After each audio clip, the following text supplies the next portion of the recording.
नमस्कार दोस्तों, Ashok Singh agree show में एक बार फिर आपका स्वागत है। मैं हूं आपके साथ अशोक सिंह।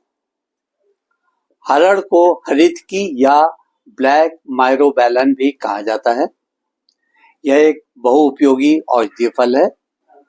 इसका उपयोग आयुर्वेद से और अन्य पारंपरिक चिकित्सा प्रणालियों में सदियों से होता आ रहा है। फल आयुर्वेद में त्रिदोष यानी कि वात, पित्त और कफ को संतुलित करने के लिए महत्वपूर्ण माना जाता है और यह त्रिफला का प्रमुख घटक भी है। हरड़ में एंटीऑक्सीडेंट, टैनिन, फ्लेवोनाइड और अन्य बायोएक्टिव यौगिक पाए जाते हैं जो पेट, यकृत, इम्यून सिस्टम आदि के लिए लाभदायक है। इसका नियमित सेवन पाचन सुधारने, विषाक्त पदार्थों को बाहर निकालने और इम्यूनिटी बढ़ाने में सहायक होता है।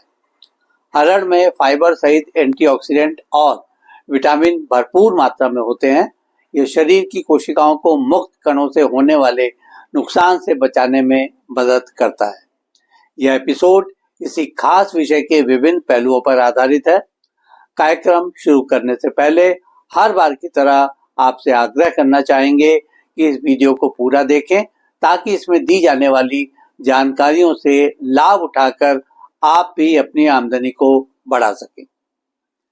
आपसे एक और अनुरोध है कि सिर्फ इस वीडियो के आधार पर नहीं बल्कि किसी एक्सपर्ट से मशविरा करने के बाद ही खेती करने का अंतिम निर्णय करें। अब बिना अधिक देर किए आते हैं आज के विषय पर।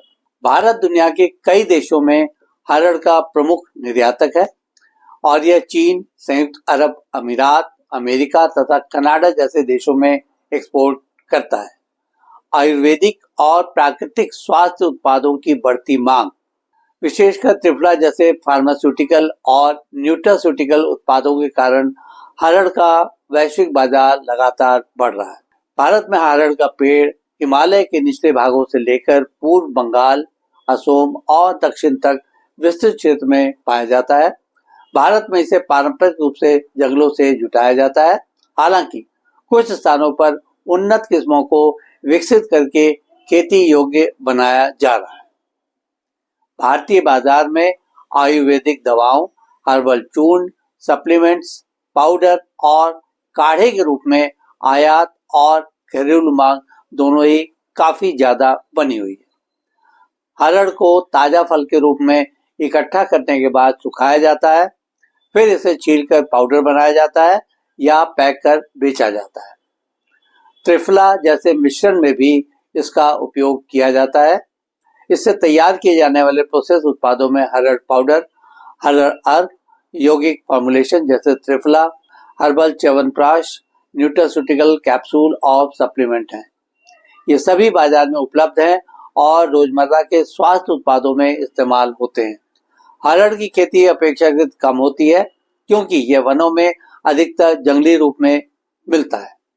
इस पेड़ की खेती के लिए उपयुक्त जलवायु और मिट्टी की आवश्यकता पड़ती है। कई रिसर्चर्स ने खेती योग्य उन्नत पौधों और किस्मों पर काम किया है जिनमें फ्रूट साइज और उत्पादन क्षमता बेहतर दिखाई गई है। हरड़ को कीट और रोगों से सुरक्षा की जरूरत पड़ती है। कुछ अध्ययन बताते हैं कि इस पर फल छेदक जैसे कीटों का हमला हो सकता है जिससे उत्पादन प्रभावित होता है। इसके पोस्ट हार्वेस्ट मैनेजमेंट में ताजा फलों को छांटकर सुखाना, सही तापमान पर सुखाने के बाद बोरी या कागज में स्टोर करना, नमी नियंत्रण और कीड़ों से सुरक्षा आदि का जिक्र किया जा सकता है। ये सभी गुणवत्ता बनाए रखने और लंबे समय तक भंडारण के लिए आवश्यक है। भंडारण के दौरान नमी और कीटों से बचाने के लिए लो ह्यूमिडिटी वातावरण जरूरी है। बाजार में मिलावट से भी सावधान रहना चाहिए क्योंकि कभी-कभी सस्ते विकल्प मिलाकर बेच दिए जाते हैं।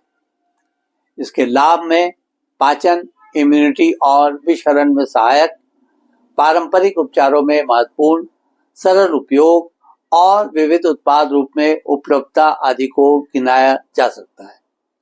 इसके जोखिम में गलत मात्रा में सेवन, गर्भवती महिलाओं या अन्य दवा लेते रोगों में संभावित साइड इफेक्ट्स की आशंका का उल्लेख किया जा सकता है। सही मात्रा और विशेषज्ञ सलाह महत्वपूर्ण है। हरड़ की खेती और व्यावसायिक प्रोसेसिंग से कृषि व्यवसायियों को लाभ मिल सकता है। खासकर एक्सपोर्ट करने पर आकर्षक कमाई हासिल की जा सकती है।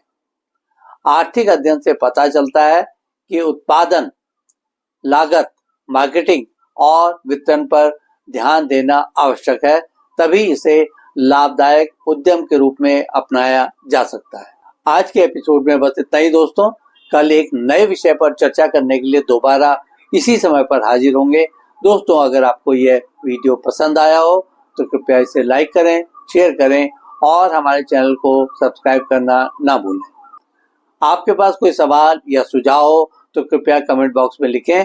हम आपके सवालों का जवाब देने के लिए हमेशा तैयार हैं। कल फिर एक नए विषय के साथ आपसे मुलाकात होती है। तब तक के लिए नमस्कार।